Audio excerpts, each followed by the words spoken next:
Ég heiti Arthur Björn Reynisson, starfa hérna hjá Nýherja, búinn að vera hérna undanfarin 12 ár. Haft alls konar hlutverk sem kerfisstjóri, hópstjóri og núna rekstrarstjóri kerfisveit og hýsingar. Mig langar að tala aðeins um Windows Server 2012, hvað er að koma nýtt í honum, af hverju við ættum að uppfæra og hvað er sem færir okkur eitthvað virði í þessari uppfærslu af Windows Serverunum. Snæbjörn talaði hérna áðan um File Manager. Ég held að Windows 3.1 hafi verið síðast útgáfan þar sem að Windows Explorer heitir File Manager. Bara aðeins að gera grín á hann.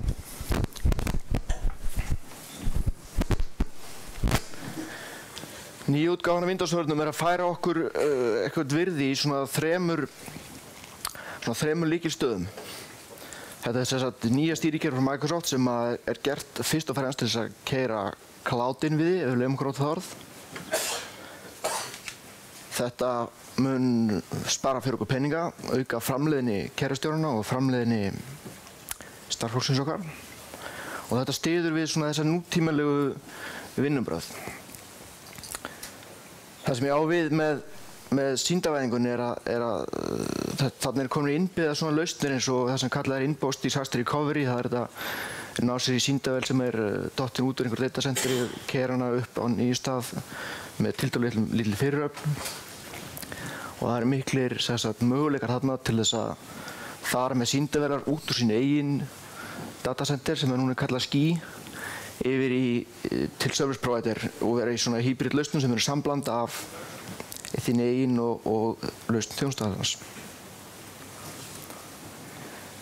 Kostnaðir lækkuðu með þessum nýjungum eins og því sem er að koma í storageinu. Það er núna hægt að taka mikið af ódýrum diskum inn í kerfið og búa sér til sín eigin array þar bara í Windows.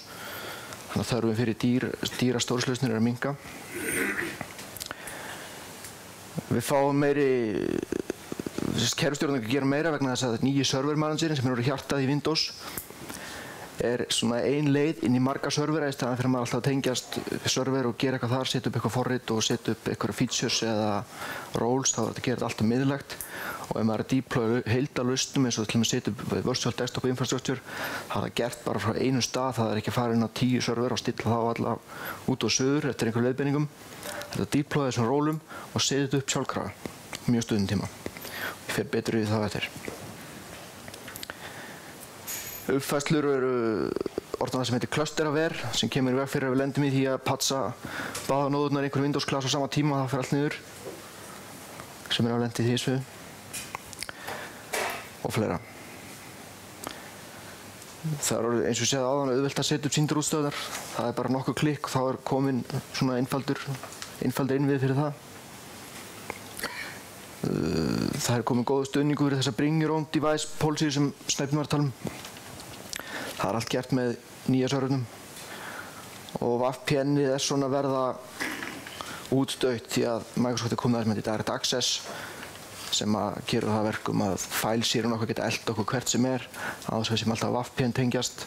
Þetta er fítur sem var til í fyrir útgáfum, flókið að setja upp, mikið af IP version 6 sem maður þurfti að kunna og vita og skilja. Núna er þetta allt gert í Wizardum og þörfin fyrir IP version 6 er mun minni.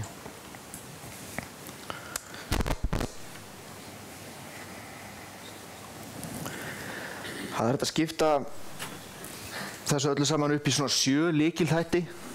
Það er sýndavæðing, gagnageymslur, nýji vefþjónninn, application serverinn. Það eru netinnviðirnir, hvað er þetta að gera í þeim. Það er sjálfvirknin og allt það, sýndarútstöðurnar. Og svo eru margar nýjungar varðandi aðgangsstýringu og hvernig maður merkir gögn og svoleiðis. Og ég ætla að fara yfir þessa 7 þætti.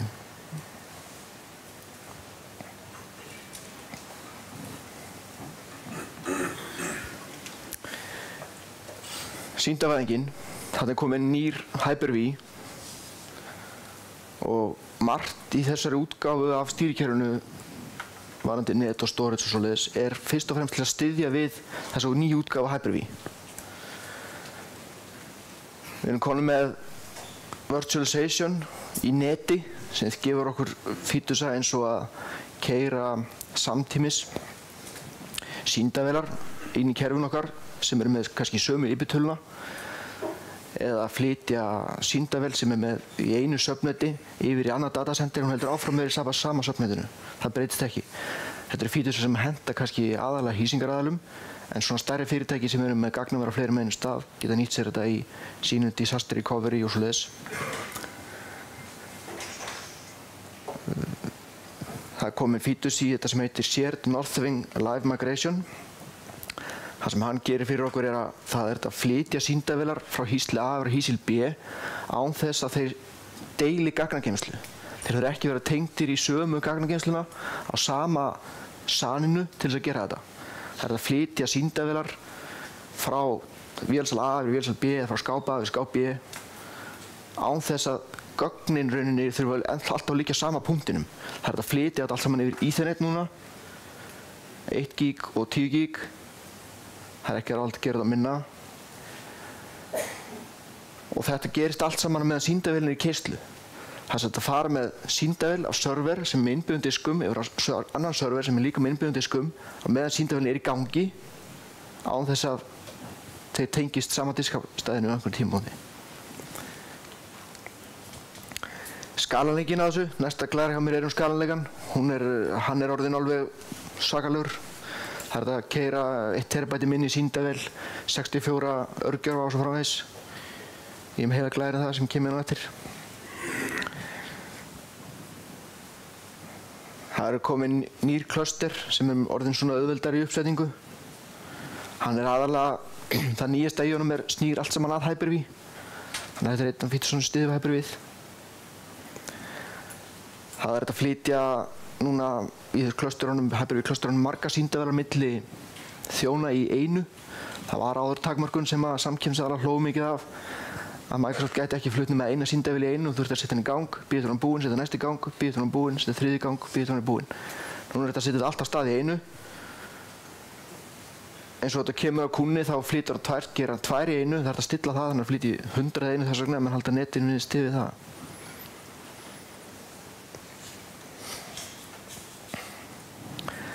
Hyper-V Replica er features í Hyper-V-inu sem að leyfir okkur að keyra sýndavél á vél A eða vélsal A og eiga alltaf af henni spegil sem er svona 5 mínútna gamall á einhvern annar vél í öðrum vélsal. Þannig að það kemur eitthvað stórt slys, þá er þetta að ræsa strax án þess að fara í einhver afritun og vera kannski bara 5 mínútum eftir. Þetta setur maður bara upp, þetta er svona set and forget it, þetta er sett upp og svo bara keyrir þetta. Það eru featuresar varðandi hardware offloading í neti og SAN-i. Það er að segja að það er að fá núna Volt-vætt-númer og HBA beint inn í sýndavélina. Það er ekki að, hýstin þarf ekki að sýndavéla því. Netkortin geta komið beint undir sýndavélinar án þess að þeir séu virtual netkort. Þá er þetta að láta sýndavélina stýra hlutum eins og TCP offloading.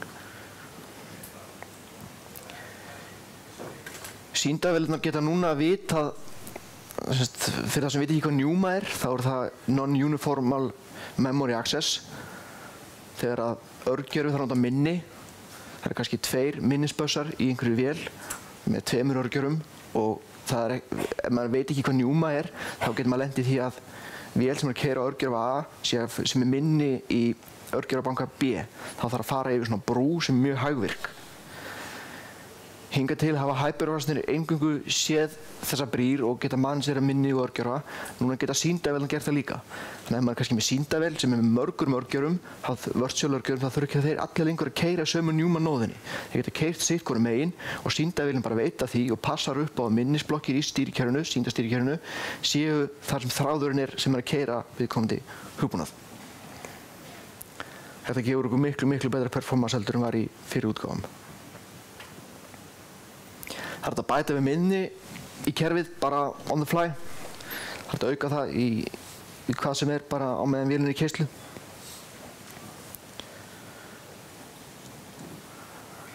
Það komin svona virtual network switch inn í Hyper-V sem að leyfir aðalega þriðja aðila eða kúnnunum sjálfum að skrifa sín eigin svona plugin eða features inn í switchin. Ef maður vil vera að fylgjast með rútum eða fylgjast með umferð eitthvað sérstakann hátt, þá þetta að skrifa svona extensions inn í þetta og það fyrirtæki sem Juniper og Cisco sem við erum þegar búin að því og eru með hugbúnað sem hægt að nota í þessu.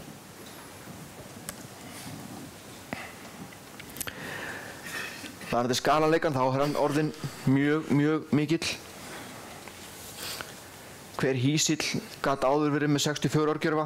Núna það enda búið að prófa hærri tölu en svona það sem stutt officially 320 örgjörfar í hýsli. Það var 1 terabæta minni, núna komið 4 terabæta minni. Og það að keyra núna 1000 sýndar örgjörfa á hverjum hýsli. Það tvöföldun. Það sem hins vegar skemmtilegast í þessu það hvað sýndavélarnar eru miklu sprækari.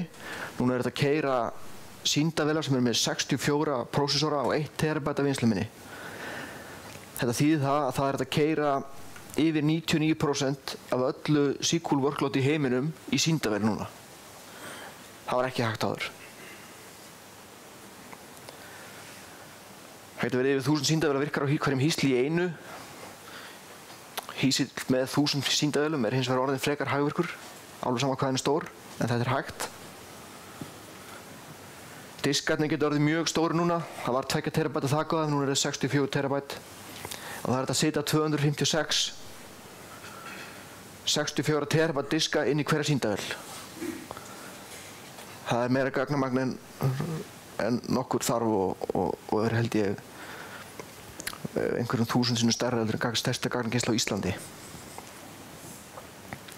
Í hverjum cluster getur núna 64 nóður, voru 16 áður og sýndavélin hverjum klasa getur 4000. Þannig að þið sjáið að þetta töluverð aukning frá því sem var áður á öllum sviðum. Samkeppnisaðilinn var búinn að hlæja að Microsoft í nokkur ár fyrir það að vera með lélega spekkur og kannski ekki svo fullkomið kerfi. Það verið aðeins breyst núna. Hérna ég að sýna samanburð á VMware vSphere 5 og 5.1 við Server 2012 og Hyper-V 2012. Og það svona flestum sviðum sem Hyper-V hefur vinningin eða jafnt.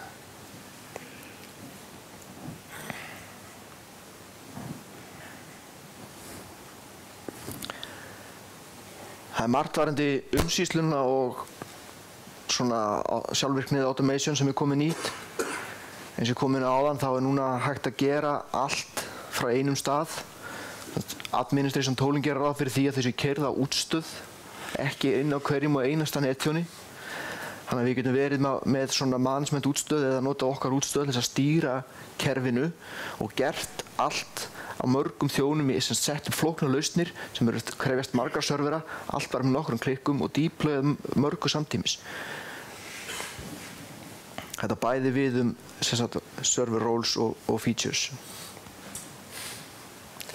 Það komin þessi server managerinn núna orðin það sem kallað integrated console og server manager. Þarna erum við komin á einu stað svona miklu betri yfirsýn yfir allt sem við erum að gera. Við getum búið til grúppur á serverum og fylgst með þeim svona í svona flísaformi eins og Server 2012 og Windows 8 eru svo mikið með. Hverju grúpa á serverunum, fylgjast með hverju grúpa á serverunum og fá þar upp alla alerta, alla services sem eru stopp og þannig að maður gefur mann svona gott, svona quick overview. Þetta er náttúrulega ekki vöktunarkerfi sem slíkt en svona til að fylgjast með frá degi til dags þetta ágætt.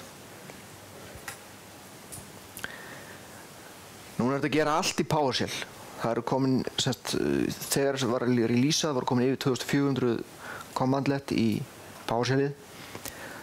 Það var bara skipun til allra þróunaraðila í fyrirtækinu að allt sem þetta að gera í GUI, all klikk sem þetta að setja á allt sem þetta að gera með músinni og lyklaborðinu í GUI-inu verður að vera hægt að gera í PowerShell. Þannig að það er að gera allt í PowerShell núna. Þegar við erum komin í það að gera allt í PowerShell þá hafa menn kannski svona reka mér varnagla við það, ok, hvað ef að tengingi mín slitnar, ég í remote desktop session eitthvað inn eða tengdur gegnum VPN eða vefinn eða eitthvað inn og tengingin slitnar með henni að gera eitthvað. PowerShell núna fattar það að kerfisstjórinn farinn, hann ekki lengur þarna og drasl allt sett á pásu eða bakkað alveg fyrir hvað maður var að gera og þegar maður tengist aftur þá byrjaði upp á nýtt. Og það workflowið og það að vita hvort kerfisstjórinn sé við skjáin eða ekki sem gerir þetta kleift. Alltaf eitt félag minn segir mér frá því að hann hefði verið að setja upp þetta nýja Hyper-V-umhverfi í labbinu okkar og hann hafði bara 3 tölvur til að gera það á, þannig að hluti af serverunum sem þurfti í Hyper-V-umhverfinu voru sýndavélar á hýslunum sem áttu síðan að hýsa sjálf nettennuna. Og þegar ferlið var alveg komið enda, þá þurfti að endurræsa hýsilin sem hann var að gera allt á. Það hugsaði með bara, guð mig góður, nú endurræsi hýsilin sem stýrir þessu öllu, þá fer þetta allt í fjandans og uppsningin ónýtt, þegar byrjum nýtt. En þetta fór allt saman í endurræsingu og hélt svo bara áfram með endurræsingu búinn. Það workflowið sem stýrir því. PowerShell núna að keyra vef, það að setja PowerShell skilina út á vefinn hjá sér og ef maður ætlar að gera það rétt, þá notar maður náttúrulega lykla og skilríki og svoleiðis til þess að læsa því svo að það sé ekki bara admin interface á internetinu fyrir allir þessa fikti. Og PowerShell núna orðið svona partur af skilinu, sem sagt command promptið og PowerShell, maður sér engan mun á því. Þegar allt fara að snúast PowerShell, þá náttúrulega spáð maður því á maður að vera að eiga þessar skriftir miðlægt og vera alltaf að kópura þær inn á alla serverana eða keyra þeim fram og tilbaka. Núna þetta sér að skriftunum á milli servera og þeir sem að skrifa skriftur, vinna við það, geta verið að deila þeim með viðskiptavinnu líka. Á þess að vera alltaf að kópera eitthvað texta fram og tilbaka eða skrá fram og tilbaka. Það skrifa PowerShell er miklu einfaldara það var. Það komið það sem heitir IntelliSense, þeir sem hafa unnið í netbúnaði, það sem að íta eða línusvélum eða alls konar, það sem bara íta á tab endalaust og fá upp það sem þetta gera næst. Það komið þarna og hjálpin er mjög góð, hún bæði online og þetta downloadir allir til þess að vera með hana offline. Þannig að það læra PowerShell er miklu auðveldara en það var.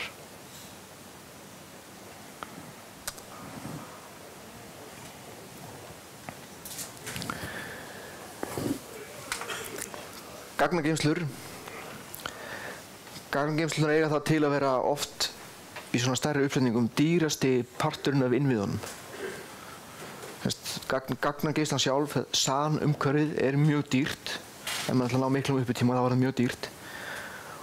Og það kemur mikið value því að geta lækkað þennan kostnað. Ef stýrikerfi getur gert meira því sem þessi dýru diskakerfi hafa gert hingað til, þá getur við lækkað kostnaðinn þar.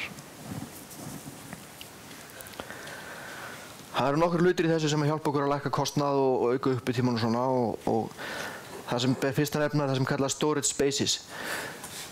Diskakerfið er núna orðið líka virtualized. Þetta margir búin að gera í diskakerfisbransanum í nokkur ár, jafnvel í mörg ár sumir. Núna getur stýrikerfi gert þetta. Þannig að það er hægt að taka inn alls konar diska héðan og þaðan, sumir eru kannski bara beintengdir við serverinn, sumir eru tengdir með SASA, Fiber Channel, guð má vita hvað. Það er að taka þetta og búa til það sem heitir svona JBOD, Just a Bunch of Disks, nokkra tunnur. Svo er þetta að raða þeim saman í svona lag sem er þetta storage space og í storage spaceinu eru síðan diskarnir búinir til, hinn eiginlegu diskar sem stýrikerfið er síðan að eiga við. Það sem geymum gögnum okkar og setjum upp hugbúnaðinn. Og fyrir hvern og einn disk getum við ráðið því hvaða rate level er á honum. Við getum búið til disk sem er ekki með neinu redundancy, hann er bara strípar yfir allt af diskageymslum sem setjum undir, sem getur verið kannski bara server með 4 diskum, það voru bara 4 diskageymslur sem að stýrikerfi sér. Og við búum til reytið á svona virtual disk leveli. Við getum verið með stýrikerfi speglað, verið svona einhver disk fyrir gögn sem skiptir ekki máli sem er bara ekkert party á og ekkert öryggi og svo sjálf gögn okkar kannski í reit 5 eða 6 eða eitthvað. Þannig að þessi virkni er komin úr SAN-inu upp í stýrikerfið. Það er komið nýtt fælsystem. NTFS er búið að vera nánast eins frá því það var búið til fyrir mjög löngu síðan. Þetta fælsystem heitir REFS, stendur fyrir Resilient File System. Og það sem er svona skemmtilegast í kerfistjórna er það að þetta tekur miklu betur á villum. Þetta styður við þetta native 4K sem að koma núna í diskon frá öllum framleiðendum. Og sem sagt það að leita að villum núna gert bara meðan kerfið í keyrslu og ef það kemur villa þá hún löguð án þess að þurfa að taka allt dótið offline og fara í defrag. Nei, checkdisk segi ég. Núna þeir sem kannski voru með stóra file-server-klöstera sem hefur mörg lun undir sem eru mörg terabæt og svo kannski eitt bilað. Þá þurfti maður að taka dótið offline, fara í checkdisk sem tók kannski marga klukkutíma á svona stórum volumum og notandinn bara með engin gögn á meðan. Núna þetta gert bara með dótið í keyrslu. Það þetta thin provision diskum, sem sagt í þessu virtual lagi, storage space-inu þetta thin provision diskum út í stýrikerfið. Það mjög hentugt þegar einhver segir ég verð að fá 1 terabæta lun eða þarf að fá 2 terabæta lun og þú veist að hann ekkert fara að nota kannski 100-200 gig. Þá fær hann bara útluta það sem við viljum að sé svona maxið hans og hann bara fyllir upp í það eins og hann með að gögnum. Tendansið í svona thin provision diskum hingað til hefur verið það að ef þú lætur eitthvað hafa 1 terabæta thin provision disk, hann hendur inn 100 gigum, svo vex þetta kannski í 900 gig og svo eyðir hann út 500, þá diskur samt ennþá 900 gig, þó hann sé búinn að eyða 500 gig gögnum. En í þessu nýja kerfi þá heitir þetta það sem heitir thin provision stay thin, það kerfið klippir á stærðina, þannig að kerfið fyllist ekki lofti. Það er gallinn hjá sumum sem að reyna þetta. Cluster Shared Volumes kom í server 2008 eingöngu fyrir Hyper-V. Núna hægt að keyra Cluster Shared Volume það að vera með skrá á og ná aðgangi að hana frá fleiri en einum server á sama tíma. Núna hægt að gera þetta með SQL gagnagrunna og file-servera, þannig að það hægt að vera með gagnagrunnar sem þurfa ekki svona failover í SANI til þess að vera komnir keyrslu annarri nóðu. Það hægt að vera með file-servera sem báðir serveru upp úr sama luninu og sama tíma gögnunum. SMB3 gerir okkur kleift að keyra til dæmis Hyper-V workload eða SQL workload upp úr file-seri. Það þarf ekki lengur að keyra þetta Fiber Channel eða einhverju slíku eða direct test storage. Það hægt að keyra þetta núna upp úr file-seri og sem við hugsa kannski að þetta sé mjög hægvirt eða svona villugjarnt, en þetta mjög hraðvirkt. Microsoft búin að prófa þetta svona tíma og þetta gríðarlega hraðvirk, jafnvel hraðvirkara heldur en sumt af Fiber Channel lausnunum.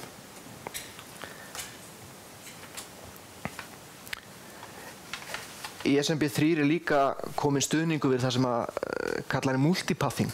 Það ef maður væri að keyra Hyper-V upp af file-server, sýndavélarnar keyra upp af file-server, þá komið multipathing í þetta. Þannig að með mörg netkort, þá hvert lun sem við sýnum Hyper-V-servernum ekki lengur bara með einn path á einu netkortinu eins og þetta var. Hann setur álagið út á því öll. Og þetta ekki það sem kallast NIC teaming. Þetta að við værum með margar IP-tölur á servernum og hann tengist mörgum storage boxum á sama tíma. Þá dreifir hún álaginu á alla linkana.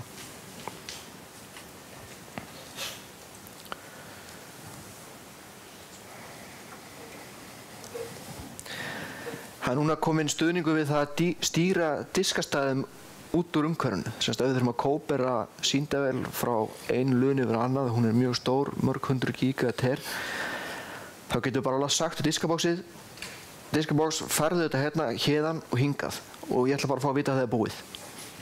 Þetta þýðir það að við þurfum ekki að draga all gögnin upp í sýndavélina eða upp í Hyper-V og skrifa það niður aftur. Við sendum bara niður lítið skipanasett og diskaboxið gerir þetta.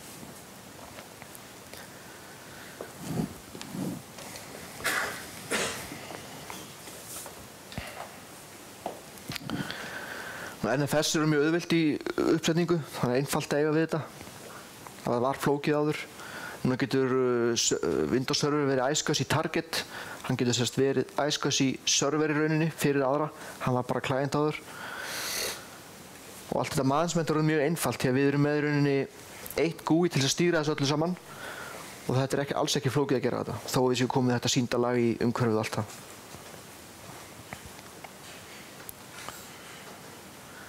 Það kom nýr vefþjónn. Það sem svona merkilegast í honum, það eiginlega bara tvennt sem svona, eða þrennt kannski. Það að vefþjónninn sjálfur, eins og sýndavélarnar, kann orðið að njúma, þannig að hann hefur marga prósessora til þess að leika sig með og getur með marga þræði. Það passar hann upp á minni fyrir hvert þráð sé ekki komið eitthvað annað heldur en örgjörnum að keyra. Þetta hjálpar okkur að skala IIS-ana upp alveg óendanlega. Þeir geta orðið mjög stórir. Áður var þetta alltaf þannig að maður reyndi að skala sig út eins og maður gat og fara kannski úr 2 serverum í 4 eða 6. Nú er þetta að fara bara að hætta því og vera bara með 2 serverar og stækka það bara á þess að tapa afköstunum. Það er miklu fleiri vefi út af þessu á sama þjóninum og fyrir það sem að hýsa þá allt svona multi-tenancy orðið miklu betra og miklu meiri aðskilnaður milli þeirra sem hýstir á vélinni. Og það komin enn betri stuðningur við PvP.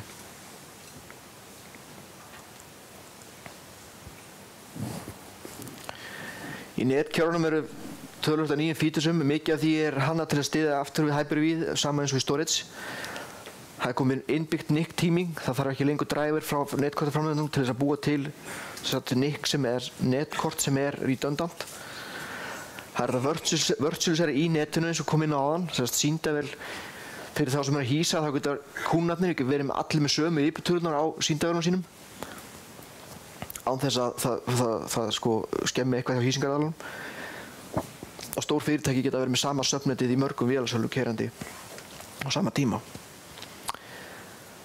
Það er komið svona clustering fyrir DHCP. Það að mæla auðlindir í svona Hyper-V-umhverfi er mjög einfalt. Það er að sjá hver vél búin að keyra mikið, hvað er með mikið minni, mikla diskanótkun og svoleiðis. Það managerar IP-tölur auðveldar en það var, það að halda utan DNS-inn og mörg skóp, DHCP-skóp og svoleiðis var miklu einfaldara. Það var þetta að vera bara með eitt interface og það allt saman í staðan fyrir að vera með þetta í mörgum interfaceum og managera marga DHCP-servera með gegnum mörg forrit. Það komið mjög gott quality service til að stýra netumferð inn og út úr sýndavélum. Það er að takmarka það í minimum, maximum og í prósentum. Branchkassur eru fullkomnara fyrir víðnet. Og þetta sem kom inn á áðan varðandi að SMB er orðið multipath eða multi-channel að vera. Það er að dreifa álæginu við marga linka.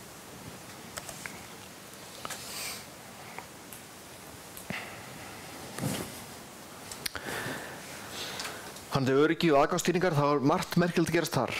Það er komið í kerfið það sem heitir Dynamic Access Control sem í rauninni það að aðgangsstýringa gögnum á fælseri komið úr höndum kerfistjórans, ef maður vill, í hendur þessum á gögnin. Það þarf ekki lengur að búa til einhverja hópa og setja fólki í hópa og eitthvað svona kerfistjóravinnu til þess að stýra aðgengi gögnum. Það er að segja bara fyrir þessa möppu, þá vil ég hleypa þessu setta fólki sem hefur einhver ákveðin eigindi AD sem vinni ákveðin deild eða eitthvað svoleiðis. Segja bara, eða allir sem byrja á stafnum P eða eitthvað, það er að taka eigendur Active-Directory-inu sem annað hvort nafnið eða hvað hann vinnur eða í hvaða landi eða hvaða heimsálfu eða eitthvað og segja þú ert svona, þá hefur þú aðgang að þessu. Og þetta getur eigandi gagnanna gert, bara þetta snýst að smíða reglur en ekki búið til hópa og stýra einhverjum access-listum. Í þessum fælsjörum líka að klassifera gögn, það er að segja búið til svona reglur, þannig að ef þú sérð í einhverjum gögnum, Word, Excel eða hverju sem streng sem lítur út eins og kreditkort eða eitthvað svoleiðis, þá er þetta að segja ok, þarna geymdar mikilvægar upplýsingar sem á að dulkóða og þá er skjalið bara dulkóðað on the fly á þess að nokkur taki eftir í. Nýja Direct Accessið er það sem er svona leysa af appherinn á hólmi eða fælsýrin elda mann hvert sem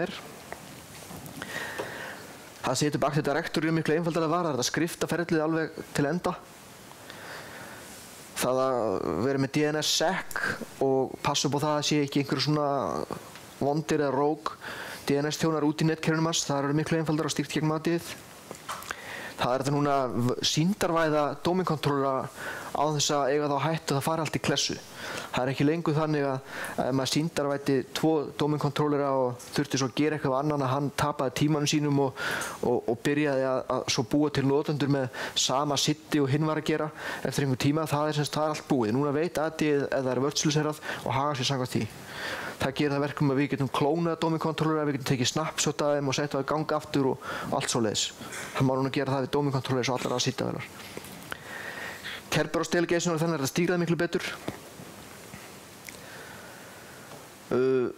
Og það að keyra í Hyper-V marga óskylda aðila á sama járninu er núna ekkert mál með þessum private výlunum og að skilja í sundur auðlindir.